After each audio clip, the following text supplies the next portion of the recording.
Hi, I'm Dennis Weese for Eagle Communications. Welcome to our town. We have Abilene Rental, Mark Picking, sometimes golfer, in the house with us today, and we're going to talk about small business. Thank you. 40 years Abilene Rental. It's hard to fathom. Not really, if you've been there through that 40 years. If you remember 37 of it, right? You were telling me. Well, so your dad started it. He used to be an installer for Sears when we had a Sears store here in town, and Okay. and he'd have to go put up chain link fence, or he'd have to go put up a garage door, and he'd need a tool, and he didn't have it, and he thought, what's the one business that we need that we don't have in town that I could maybe open up? And thus we come up with the rental store, and from there we just kind of grew on it. He's not here to defend himself, but speaking for your dad, why do you think he wanted to open a business? Well, he'd retired from the Air Force, and he knew plainly after 20 years that he had to have a job. Okay. We moved to the old family farm, and he knew he had to have a job. We came here. I was a sophomore in high school. My sister was a freshman, and then my youngest sister, I believe she probably would have been right at kindergarten age, first grade age. So he still had some kids to raise. Well, he could have went downtown and got a job somewhere. Why did he start a business? He was pretty independent, and he also had a pilot's license. So he was flying, and he knew that, you know, you couldn't fly and work for somebody else that would understand that you need to take off this afternoon for a charter flight. Yeah. I'm always intrigued by the question and the answer. Why did they start a business? I think it's so instructive for people today who maybe would like to start one, or a young person trying to choose between college, career, tech school. So many people today don't ask themselves that question. Could I start a business?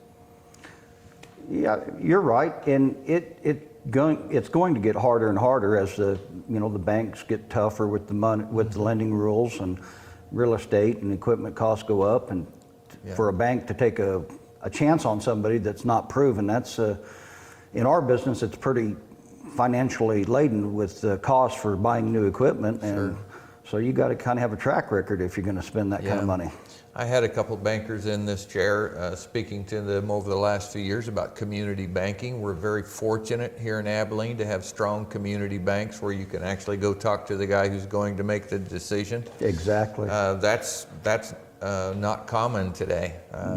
But privately, I've had bankers tell me, look, banking really isn't about taking risk anymore.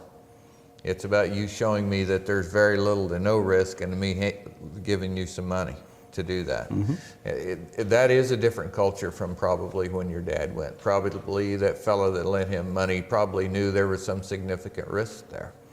Yeah, there was, and I liken back to the story that when it was Abilene First National Bank that my dad wanted to buy an airplane, and the banker just said, hey, go write the check whenever you find it and then come in. Well, on Friday evening or Saturday, he found the plane he wanted, and he bought it and wrote a check that was very hot until he could get to the bank Monday and tell the banker what he'd done and get the loan wrote up. I did the same thing in Colorado on a pickup, and I was, I think, 19 years old. I called the banker. I told him, well, I'm going to go look at a pickup. He says, well, just, let us know. He says, if a check shows up, we'll cover it. So I wrote what was essentially a hot check as well, but on the word of my banker that said, if a check shows up, we'll cover it. You come in, we'll fill out the paperwork. Did you worry about him having a heart attack before Monday morning? No, I did not. Didn't even give it a thought. I thought that was normal. Right.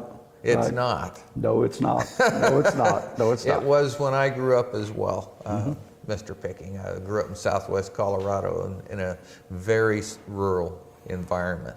But capitalization was essentially a plan and a handshake. So that's a challenge that we face today. But from where your dad started 40 years ago, you have a very well-established rental business. You have a lot of equipment over there. Yes, sir, we do. And helium tanks to blow up balloons, Yes, eagle we do. balloons. Yes, yes. Yeah. And UPS shipping so we can send your receivers in to get repaired. There you go.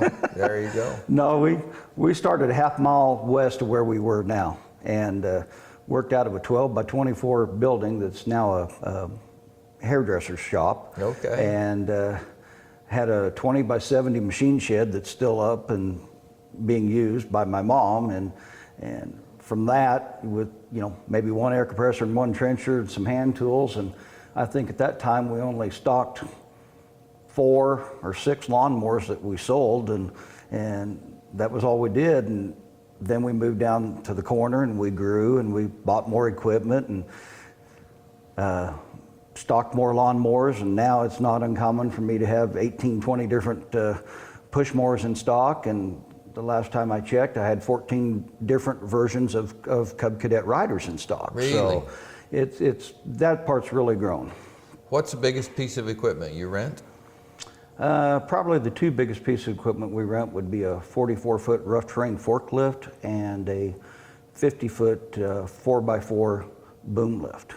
Okay. Who rents your forklift?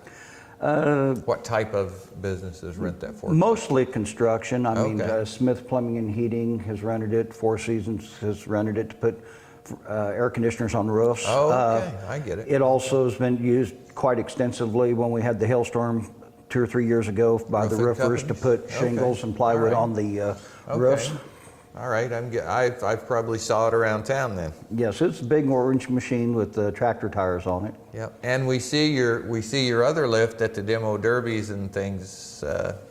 Yes. Right? That lift's Yeah. I use it at the demo derby. It'll be out this weekend. I'll be running it, removing the cars from the demo derby or helping the guys load up on trailers. Yeah. Okay. Very cool. All right. What's the littlest piece of equipment you rent over there? Oh, that's a toughie. Probably the smallest thing would be a stair tool for laying carpet. Oh, really? Yes, it goes in behind the tack strip and it pushes that carpet in so Okay. it gets latched into the tack strip. You know, I rented a large belt sander from you to refinish my hardwood floors a couple of years ago, and my wife, who I hope she doesn't see this program because she's going to say, we've got 2 more floors to do and you were supposed to do that last year. I'll tell her that next time No, we play don't golf. do that, don't do that. I stay in enough trouble all by myself. So, but it worked really well. That was a very cool piece of equipment. It sure beat what I started doing it with. Exactly. Yeah. And that's what we're in the business for. That's what we've tried to always model our business after. Sell lawn and garden equipment, service it, do the explain to you the rental, show you the different types of rental. I mean, we used to only have one type of floor sander. Now we have 2 types of floor sanders, just trying to stay up with the trends that are out there in the marketplace and ease of use for all people to run. That one floor sander we have, a woman, we've had several women run it. Yeah. It's easy to work. They like to do that. Sometimes they're tired of their husbands giving them the brush off, so they go Okay, ahead and all do right. it themselves. All right, getting a little personal here. Okay. When I think about one of the most valued components of any service, well, I'll lay it out this way. You can feel free to agree or disagree. The very first thing about service, it's most valuable, is being friendly to me, number 1, which leads to number 2, which is being helpful. And inside helpful comes skill. If you don't have a desire to be helpful, you can be the most skilled person in the world and not be at all helpful. So being friendly and helpful, but there's a skill component. I remember when the guy, I asked, it wasn't you, I don't remember who it was, but he said, what do you need for belts? And I go, I was kind of hoping you would tell me that. He says, what's under there? And I said, well, we pulled up 30-year-old carpet and the glue is just stuck to the wood everywhere. He goes, oh, okay, you want to start with this. And I swear, he brought out a belt that looked like it had gravel rocks glued to the bottom of it. And I said, this can't be. I said, I'll be in the basement after I turn this thing on. He said, no. He said, trust me, you'll figure it out. He said, anything else less will clog up. He said, just don't put much pressure on it, just keep it moving. He said, it'll work. He said, you'll be able to tell. He was absolutely right. Correct. If it hadn't been for that, I wouldn't have got it done. I have to tell you though, I didn't trust him when he said that. I put the medium belt on first, plugged that thing up in about 30 seconds, and it was smooth. So I said, well, I'm gonna have to get the old gravel chunked one on. We hear that an awful lot. We try to explain it to them, and it's just part of floor refinishing. Yeah, and one more thing, you said in that room right in there, you'll work on anything. Mm-hmm. When we first decided to do this, one of the things that my dad insisted upon was that we service what we sell, no matter what. Mm-hmm. Even if we're no longer a dealer for it, we'll service it. We also knew that we weren't going to be able to get everybody's Lawn Boy or everybody's Toro Sure. or everybody's Cub Cadet. So we were going to have to work on Sears or Craftsman or Poland or Husqvarna or even back then Mosals. So we will work on anything that you bring in. And you also said you still tear motors apart and do rebuilds on them, not just swap parts on the outside. Yeah, I've got one motor on my bench right now for a golf cart I'm overhauling. That's kind of a lost art, and it's not always economical, but there are some engines with today's emission standards that we can't get a new engine on it. Mm-hmm. So we're either going to have to rebuild what you have and do it that way to save that favorite riding lawnmower or whatever and keep it going. Yeah, you know, the ultimate recycle is to rebuild that motor. Yeah, and you know, it's like I said, it's getting harder and harder to do. The manufacturers are cutting back on some of the parts, but we still do it. It's something I take pride in. I'm the one that does it, and it's always fun with my mechanic. I'll have fun with him. Says, well, how many pulls you think it's going to take, or whatever, and they always fire the very first time. So you're trying, or do you bet with your mechanic? Are you trying to shark him the way you tried to shark me out on the golf course? Huh? No. Confess right here on TV. We just have fun with it. Okay. I have put bets on some of my string trimmers starting, and nobody's taken me up on it. I wouldn't either. So I'll tell you a mechanic story. I had a good buddy in high school who had two Maytag washing machine engines from his grandpa's shed, and we needed a project in Voag, so he brought them in.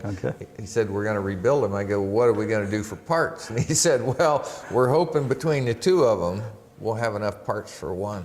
So, you know, they're very simple machines. So we tore it completely apart. Made gaskets, because obviously you couldn't get any, made gaskets. They really operated with a port. There were no valves. They really operated on a port system, much like a modern two-stroke does. But the rings were pretty shot in both of them. But we just simply found the best one and put it back together. And anyway, we got it running by Earth Day. So we thought the very first Earth Day was in the 70s, you know, and I was in high school. So we took it out on the lawn for Earth Day and fired it up. Well, you had to run about half 30 weight oil and gas to make these things run. Right. They smoked like crazy. So there we were out on the lawn at Earth Day with this cloud of blue smoke going everywhere. We were very proud because we saved the old washing machine motor. They were a pretty cool thing. Yep, they were. Some of the old Clinton motors that I used to work on were almost prehistoric, like the Maytag, and of course they're no longer made, but they were kind of fun. What do most people want when they walk in your door? What, they want to buy something from you, or they want to rent something from you? You know, it's about half and half, maybe even a third, and a third. I mean, we rent U-Hauls, moving trucks and vans. We sell propane. We, of course, have our rental. We're also a UPS shipping point. So then you put the rental with it. I mean, it leads a varied life. I mean, you can come in one day and say, wow, I sure did pump a lot of propane today. I hope I don't do much tomorrow. And then the next day you're loading Bobcats. And then the next day you're renting trenchers. And so it just goes in spurts, whatever the sun's shining, we're busy. Okay, I want to help you create a mini commercial here. So you keep throwing words in. You just said I may be loading a bobcat or a skid steer loader. So give me a short list of larger equipment that are available for rent there that people watching this program might not know. Tractors with a seeder that'll go on them. We have 2 tractors like that. We have a backhoe, a towable air compressor for jackhammer work. We have a jackhammer that'll fit on our bobcat, as well as a grapple fork and a trencher. Okay. So you can sit and ride, or you can So walk. you could come rent a skid steer with a trencher on it to put a water line in from your well down to the barn. Exactly. That, you know, and I don't know which piece of equipment's going to go on that bobcat Yep, from day to day. that's So great. we have a couple of them, but we keep them fairly busy. Okay, we have about 4 minutes left, and I've saved the only hard question for last. Okay. So I drove by your place a few weeks ago, and you had your sign out there, and I asked you about this when I saw you on the golf course, so I'll let you quote it, but it said something about internet sales and local sales. What did it say? It said internet buying equals less local business. And I've made it a point this year to try to put messages like that on that north side of that sign, so that we can get an awareness that we are losing business here in town. And, you know, yeah, you might have saved 50 cents or you might have saved $2, but if you just ask, a lot of that business or a lot of that need can be found in this town. Yeah. Somebody stocks it, somebody can sell it to you, somebody's more than willing to do it. You just have to, you know, sometimes we can't always be there with the right question. We don't know what you're thinking. Okay, I'm going to invite you back for another visit, and this is the segue between this taping and that taping. So what if your business was more available on the internet? More people knew your equipment list. More people could sit at their house and reserve a piece of equipment. That takes your local business to an internet business, to your same customers, and maybe a wider customer base too. But my point is this, and well, you can ponder that till we sit here again, but that's how we stay competitive and keep selling to the next generation who don't drive by and read the signs much like I do, or you do.